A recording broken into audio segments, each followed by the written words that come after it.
नमस्कार कुकिंग तड़का को आपण मानकु स्वागत जनाऊँगी। आज मु आपण मानकु गोटे जलखिया करी देखैबी मोमोस।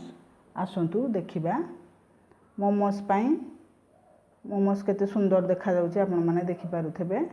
मोमोस पाई मु एठी दुईटा आलू नेइची भलो करी धोई की रखिजी। ताकू एबे मु कद्दूकस करिवि। देखंतु मु एबे कद्दूकस करूची। तापरे देखो आमर आलू केते बढ़िया भाव में काटी हो गला। तापरे मु सेथिरे दुईटा कंचा लंका नहीं आउ गोटे पियाज नहीं। एबे आमे कड़ाई बसई किछि तेल देइछि। तापरे सेथिरे मु अल्प जीरा फुटई दउछि आउ किछि बादाम दे दउछि। देकरी भलो करी बादाम को मु एबे तेल रे भाजीबी। तापरे बादाम टिके जेमति हमर भाजी हे जिवो सेथिरे मु पियाज काटी रखिथा पियाज आ कंचा लंका को देकरी सब जाका भलो भाबे भाजीबी। तापरे पियाज आउ बादाम हमर होई गला परे काटी रखिथिबा आलू को मु दे दउची। देखो हे गलानी एबे मु आलू ताधरे पकई दउची। पकईकिरी ताकू टिके भलो भाबे गोळई दउची। एटा बहुत बढ़िया लगी थाए खाइबा पई मोमोस। तापरे एबे मु सेथिरे सबु मसला पकेइबी। हल्दी गुंड अल्प, तापरे जीरा धनिया गुंड हाफ चामच, तापरे स्वाद हिसाब रे लूण आउ अल्प टिके गरम मसला, तापरे किछि लंका गुंड टिके, तापरे टिके मरीच गुंड दउची। लंका गुंडटा अल्प दउची। आपन हिसाब रे देबे राग। मुझे कंचा लंका आ मरीच गुंड भी नहीं से लंका गुंड टिके नाकुर दउची। तापरे हमर भलो करी एबे ताकू गोळेई करी आमे किछि समय ताकू घोड़ेई दबा। तापरे एपटरे आमे गोटे ताटिया रे मु ताटिया मैदा नेइछि ताकू गोटे जागा को ओजाडी दउची। तापरे सेथिरे मु किछि तेल देई दउची गोटे चामच। तापरे स्वाद हिसाब रे लूण देई एबे मु भलो भावे ताकू गोळेई दउची। कारण मोमोस पई एटा आमे एबे मैदा को चकटी करी भलो करी गुळा करिबा। तापरे देखंतु अल्प अल्प पानी देई आपण मैदा को चकटिबे। बेसी पानी बा बेसी मोटा करिबेने, काठुआ बेसी करिबेने ना बेसी पतला लूज करिबेने। ताकू टिके मध्यम साइड रे आपण चकटिबे। तापर देखो मुझे चकटी सारी एबे मु देखिबी हमर पूरा रेडी हला ना नहीं। देखंतु एबे पूरा हमर हेई आसलानी। तापर ताको भलो करी मु खेलई दउची। खेलई सारी करी एबे मु आउ टिके मैदा को चकड़ी दउची। किछि समय ताकू एबे 5-10 मिनिट रखिबा मैदा को थाली घोड़े। तापरे आमे गुळा तयारी करिबा।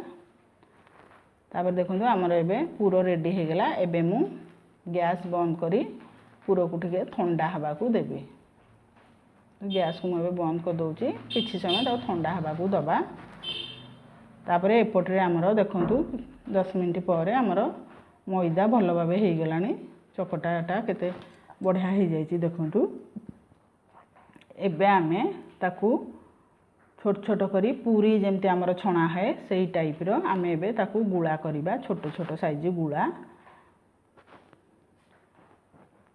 तापरे ताकू छोट छोट साइज गुळा करिकरी एबे आमे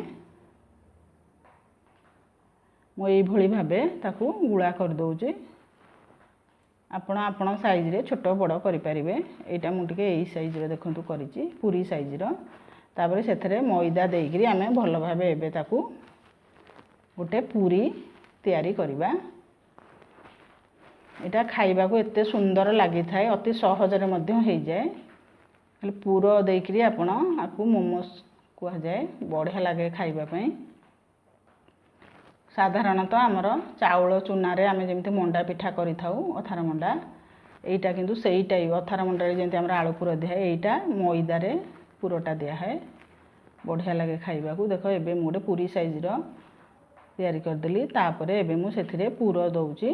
पूरा देइकरी एबे मु ताकू भलो भाबे केमती डिजाइन करछि आपण माने देखंतु देखंतु एई भଳି भाबे आपण ताकू एमती जेमती हमर कुंच टाइप रो करिवे करिकिरी अधे करी देबे तापरे एमती पछपट तार टिके दाबी देबे तापरे आग पटटा एमती लंबा कर देबे हमर जेमती हमें अथार मुंडा लंबा लंबा गढ़ी थाउ सेई टाइप रो एटा मैदा रे तैयारी सेथि में आकु आपण जेमितिया डिजाइन करि परिबे एटा सेमती हेई परिबो कारण एटा किछि माने एमती कला बेले किछि फाटी जिबा बा एमती नरम हो किछि हुए नै मैदाटा ताकू जो भली भाबे डिजाइन करिवे से भली भाबे हेबो देखंतु मु गोटे मोमोस कर देली तापरे आउ गोटे देखै को देखौची आकु मध्य पूरी परिका हमें बेली दबा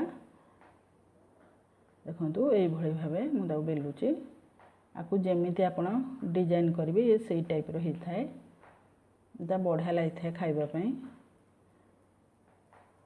देखंतु गोटे आ गोटे मोमोस करी देखौची पूरी साइज रो हे गला हमर एबे मु सेथिरे पूरो दउची आपण चाहिले एथरे गाजर बा बंधा कोबी जो टाइप रो आपण पूरो दे परिबे परिबा किंतु एटा मु खाली आलू रे करूची देखंतु एई भली भाबे आपण एमती गोटी गोटी करी ताको एई भली भाबे कुंच टाइप रो करिवे करिकिरी तापरे ताको पूरा चारि पटरु पूरा गोल भाबे कर देबे करिकिरी एमती बुलेइकिरी ता ऊपरटा जो सेटा काढी देबे एटा पूरा गोल टाइप रो हे जिवो आपण जदी ए टाइप रो न करी आसीबो ताहले आपण साधारणतः हमर जेमती मंडा पिठा हैते लंबा से टाइप रो मध्य करिकिरी एको तैयारी करि परिबे देखंतु आ गोटे हे गेला मोमोस तापरे आ गोटे करिकिरी मो पूरा देखौची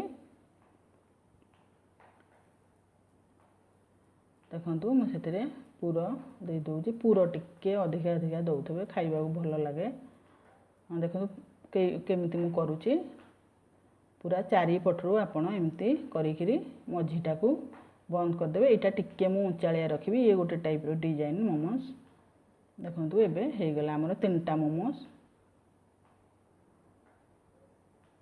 एबे मु थाली दे ताकू रखि दउची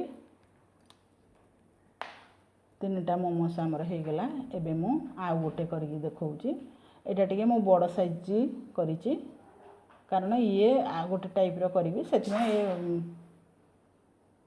एटा टिके मु बड़ साइज करिची ए पूरीटा तादरे मु एबे पूरो देई देली आकु आमे लंबा करिकिरी हमर जने मंडा पिठा होय सेई टाइप रो करिबा प्रथमे देखंतु एई भली भाबे मु करि दउची तापरे भलो किरी ताकू एबे आमे चापी दबा देइकिरी देखंतु पूरा मंडा पिठा साइज रो हे गेला एबे आमे ताकू देखंतु सेई देखंतु गोटे साइड रो आमे एबे ऊपर को आनिबा तापरे एपट साइड टा मध्य ता संगरे लगेई देबा तापरे पुणी सेकंड नेक्स्ट ताकू मध्य एमती बंका कर दबा माने उल्टेई देबा तापरे ये पूरा दीप टाइप रो हे जिवो देखंतु एमती पूरा दीप टाइप रो हमर ए मोमोसटा हे गेला आकु आपण जो भली भाबे आकार देबे से भली भाबे हबो कारण एटा मैदा अट्टा हेले हे परिबो नै किंतु मैदाटा सेत में ये बहुत बढ़िया साइज हे जाय देखंतु मोटी चारि टाइप रो मोमोस करी देखौची तापरे आउ थरे मु गोल वाला लंबा वाला करी देखै दउची मोमोस देखंतु एई भली भाबे आपण करिवे डिजाइन मोमोस हमर एबे रेडी हे गेला एबे मु इडली छांचे रे पानी बसैछि गैस रे पानी हमर टिके गरम हबोनी तापरे एबे मु गोटे भात छणा रे हमर मु किछि ताधरे तेल देई दउची कारण एटा हमर बंफेबा सेत में तेल सॉरी तेल मु देई दउची भात छणा रे लगेई देइकिरी सब मोमोस तक ताधरे रखि दबा साइज करी रखि दबा लगे लगे रखिबे नै गोटी गोटी रखिबे कारण से लागी जाए पाखा पाखी रखले तापरे देखंतु इडली छांचे रे हमर एबे गरम हलानी पानी सेथिरे मु रखि दउची 10 मिनिट पई एबे आमे बंफेबा को दबा 10 मिनिट परे मोमोस हमर पूरा रेडी हे जिवो खूब कम समय रे हे जाए खाइबा को मधे बहुत बढ़िया लागि थाए देखंतु 10 मिनिट परे आमे देखिबा हमर मोमोस हे गलानी देखंतु केते पूरा हमर टाण हे असलानी मोमोस ताकू एबे आमे काढ़ी दबा शीतल हवाकू दबा। बंधुगण आपण मानकू यदि ये रेसिपी आज भल लगिला ताहले आपण माने मो चैनल को लाइक शेयर आउ सब्सक्राइब करिवे। प्लीज मो चैनल को लाइक शेयर आउ सब्सक्राइब करिवे। देखंतु हमर मोमोस एबे रेडी होला। आपण आकू खाली खाइबे नले कौन से चटनी संगे मध्यम खाई पारे। रहुची धन्यवाद।